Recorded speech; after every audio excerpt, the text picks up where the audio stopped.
तो आज हम बढ़ेंगे ब्रह्म पुराण का अगला अध्याय। इसका नाम है मार्कंडेय मुनि को प्रलय काल में पाल मुकुट का दर्शन और उनका वरदान प्राप्त। ब्रह्मा जी कहते हैं, मुनिवरों, कल्प के अंत में जब महासंहार आरंभ हुआ, चंद्रमा, सूर्य और वायु का नाश हो गया, स्थावर जंगम समस्त प्राणी नष्ट होने लगे, उस समय की बात बतलाता हूँ।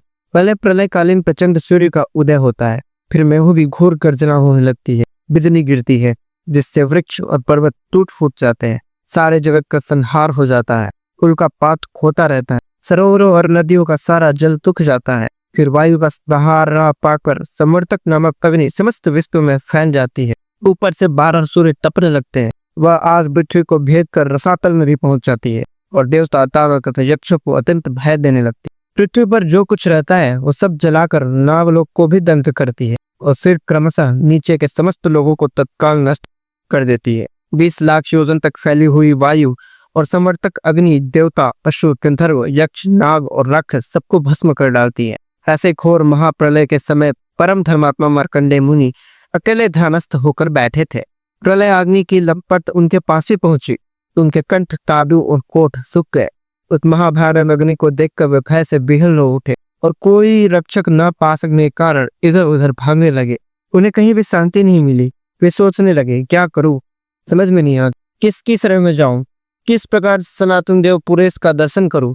इस प्रकार एकाग्र भाव से चिंतन करते करते वे महाप्रलय के कारणभूत सनातन दिव्य पद पुरेश नाम के वटराज के पास पहुंच गए। उस दिव्य वट के सामने देख मुनि बड़े उतावली के साथ उसके निकट गए और उसके जड़ पर जा बैठे। वहां न तो कलाग्नि का भय था, न अंगारों की वर्षा का, न वहां समवर्तक अग्नि आ सकती और न वज्रपात आदि कहीं टरता। तदनंतर विद्युमानों से विभूषित गजराजों के समान कांति वाले महामेल आकाश में घुमड़ आए। उन्होंने समूचे आकाश को ढक लिया और इतनी वृष्टि की कि पर्वत, वन और आकारों सहित समस्त पृथ्वी जल राशि में डूब गई, संपूर्ण सह पानी से भर गई। मूसलाधार वृष्टि करके वसुंधरा को डुबाने वाले मेघों ने उस भयंकर संवर्तक अग्नि को बुझा दिया। इस प्रकार 12 वर्षों तक भारी वृष्टि होती रही। समुद्र ने अपनी मर्यादा छोड़ दी, पर्वत गल गल कर बह गए और पृथ्वी पानी में डूब गई। तत्पश्चात प्रचंड आंधी उठी, उस प्रबल प्रवंजन वेग के से सारे मेघ छिन्न भिन्न हो गए।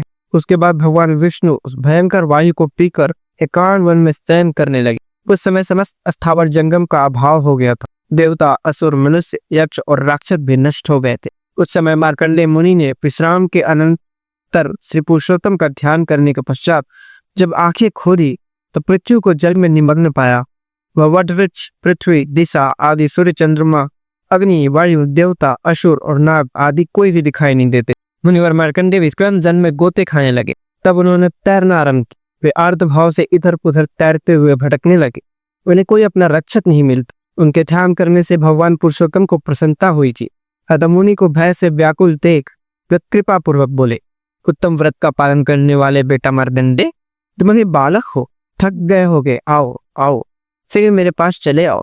अब तुम्हें डरने की आवश्यकता नहीं है, मेरे सामने आ गए हो। भगवान की यह बात सुनकर मुनि चिंता में निमग्न हो गए। सोचने लगे, क्या मैंने स्वप्न देखा है अथवा मुझ पर यह मोह छा गया है। यह विचार आते ही उनके मन में दुख नाशक बुद्धि का उदय हुआ। उन्होंने यह निश्चय किया कि मैं भक्तिपूर्वक भगवान पुरुषोत्तम की शरण में जाऊंगा। इस निश्चय के अनुसार मार्कंडेय मुनि मन ही मन भगवान का स्मरण करते हुए उनकी शरण में गए। तब उन्होंने जल के ऊपर पुनः उस विशाल वटवृक्ष को देखा। उसके ऊपर सुंदर दिव्य पलंग बिछा हुआ था, जिस पर बाल रूपधारी भगवान श्री कृष्ण विराजमान थे। वे कोटि कोटि सूर्यों के समान तेजस्वी शरीर से दीप्यमान हो रहे थे। 4 भुजा, सुंदर अंग, पद्म पत्र के समान विशाल नेत्र, श्रीवस्त्र चिन्ह से विभूषित वक्ष स्थल और हाथों में शंख, चक्र एवं गदा थे। हृदय वनमाला से आवृत था। वे दिव्य कुंडल धारण किए हुए थे। गले में बहुत से हाथ शोभा पाते थे।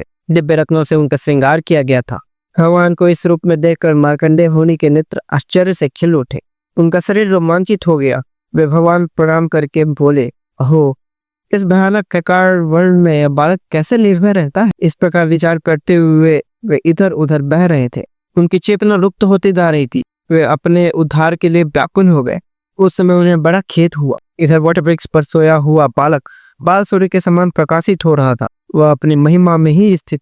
मार्कंडेय मुनि उस संपूर्ण तेजोमय बालक की ओर देखने में भी असमर्थ हो गए। मुनि को अपनी ओर आते देख बालक ने हंसते हुए बेग के समान गंभीर वाणी में कहा, बेटा, जानता हूँ तुम बहुत थक गए हो और अपनी रक्षा के लिए मेरे पास आए हो। अब शीघ्र ही मेरे शरीर में प्रवेश कर जाओ, यहाँ तुम्हें पूर्ण विश्राम मिलेगा। बालक की बात सुनकर मार्कंडेय मुनि कुछ बोल न सके। वे भगवान की माया से मोहित हो विवश होकर बालक के खुले हुए मुंह में प्रवेश कर गए। उसके उदर में प्रवेश करने पर उन्होंने वहां अनेक जनपदों से घिरी हुई समूची पृथ्वी देखी। खारे पानी, इक्के, रस, घी, दही और मीठे जल के समुद्रों को देखा। जम्बू, प्लक्ष, शार्बल, कुश, कौंज, साक और पुष्कर नामक कीटों का अवलोकन किया।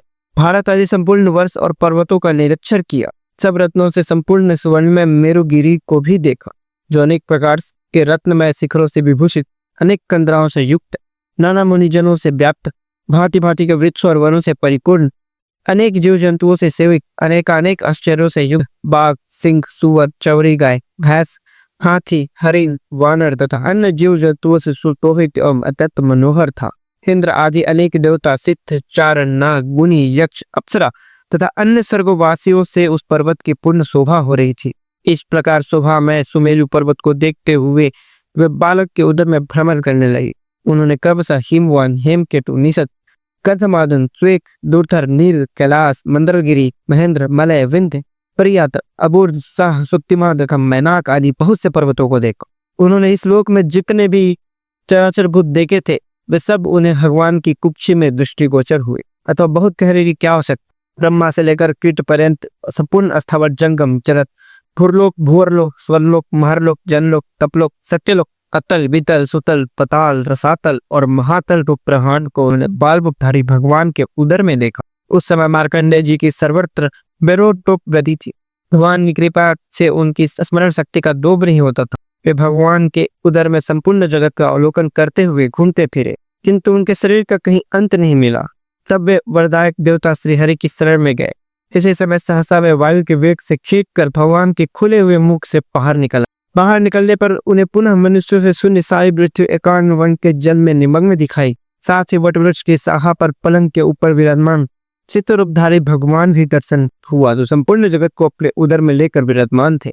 उनका वक्ष स्थल शिवक चिन्ह से सुशोभित, नेत्र पद्म पात्र के समान विशाल और श्रेष्ठ पीताम्बर से आच्छादित था।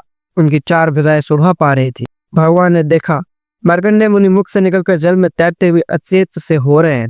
तब उन्होंने हंसकर कहा, बेटा, क्या तुमने मेरे उदर में रहकर विश्राम कर लिया? वहां घूमते समय तुमने क्या क्या आश्चर्य देखा? मुनिश्रेष्ठ, एक तो तुम मेरे भक्त, दूसरे थके मांदे और तीसरे मेरे शरणागत हो, अतः तुम्हारा उपकार करने के लिए मैं तुमसे बातचीत करता हूँ। इधर मेरी ओर देखो तो सही। भगवान का यह वचन सुनकर मार्कंडेय मुनि का रोम रोम हर्ष से खिल उठा।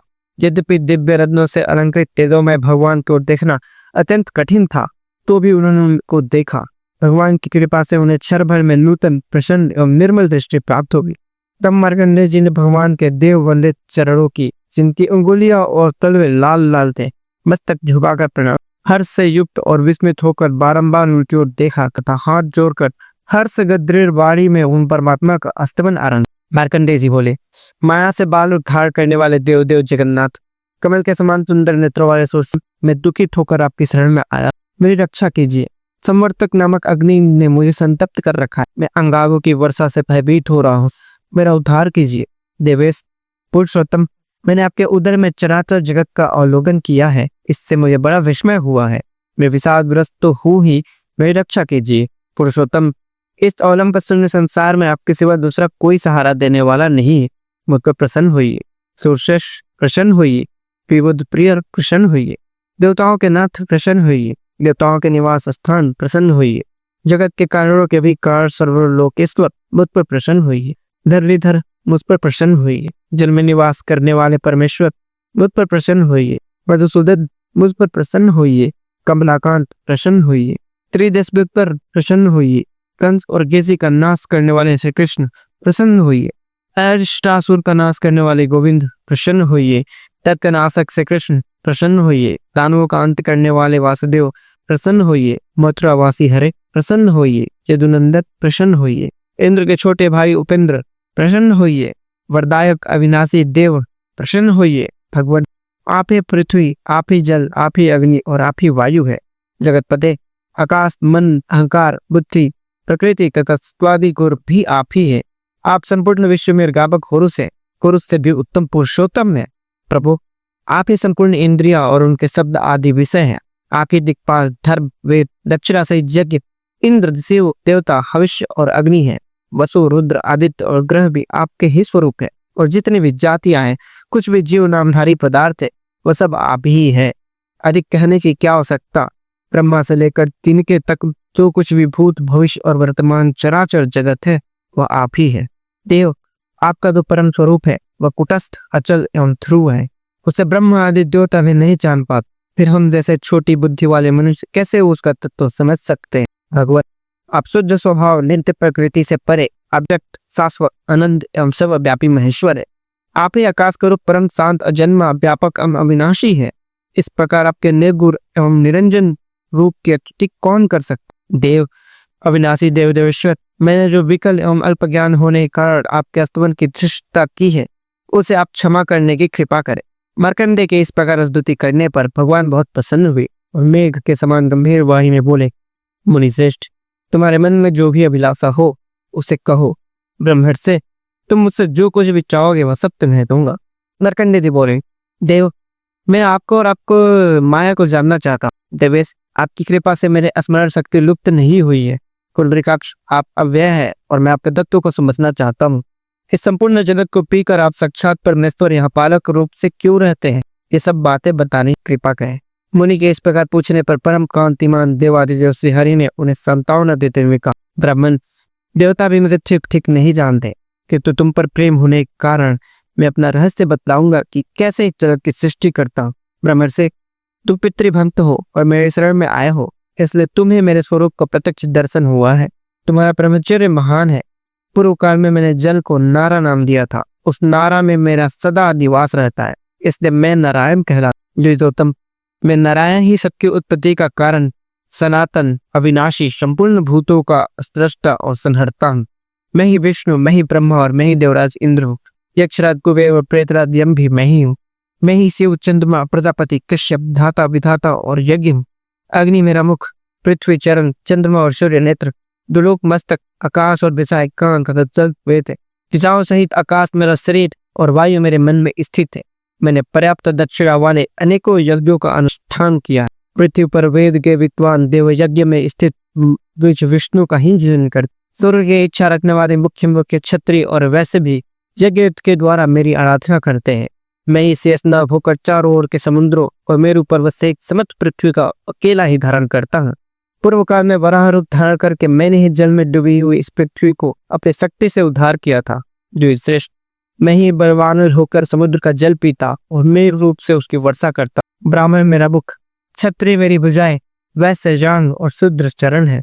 ऋग्वेद, यजुर्वेद, सामवेद और अथर्ववेद मुझसे ही प्रकट होते और फिर मुझ में ही प्रवेश कर जाते हैं। ज्ञान परायण सन्यासी, संयमशील जिज्ञासु तथा काम, क्रोध एवं द्वेष से रहित, अनासक्त, निष्पाप, सत्वस्थ, अहंकार शून्य तथा अध्यात्म तत्व के ज्ञाता ब्राह्मण सदा मेरा ही चिंतन करते हुए उपासना करते हैं।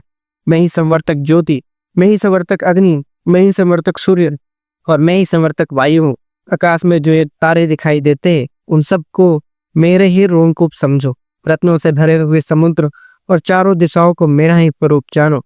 मनुष्य जिस कर्म का अनुष्ठान करके कल्याण के भागी होते हैं वह भी मेरा ही स्वरूप है। सत्य, दान, उग्र तपस्या और अहिंसा ये मेरे बनाए हुए विधान के अनुसार ही विहित माने जाते हैं और मेरे ही स्वरूप में इनकी स्थिति है। जिनकी ज्ञान शक्ति मेरे द्वारा अभिभूत हो जाती है वे इच्छा अनुसार चेष्टा नहीं कर पाते। वेदों का सम्यक स्वाध्याय करके भांति भांति के यज्ञ द्वारा यजन करने वाले शांत चित्त एवं क्रोध पर विजय पाने वाले ब्राह्मण मुझे प्राप्त करते हैं।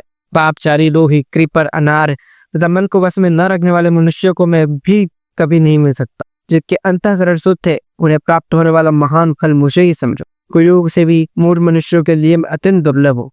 संत शिरोमणे, जब सद्धर्म की हानि और अधर्म का उत्थान होता है तब मैं अपने को प्रकट करता हूँ। हिंसा परायण दैत्य तथा भयंकर राक्षस जो बड़े बड़े देवताओं के लिए भी अवध्य है, जब इस संसार में जन्म लेते हैं तब मैं पुण्यात्मा पुरुषों के घरों में अवतार देता हूँ। मनुष्य देह में प्रवेश करके समस्त बाधाओं का समन करता हूँ। देवता, मनुष्य, गंधर्व, नाग तथा राक्षसों और स्थावर खुदों को की अपनी माया से सृष्टि करके मैं पुनः उनका संहार कर फिर कर्मकाल में उनके योग्य शरीर का विचार करके सृष्टि करता हूँ।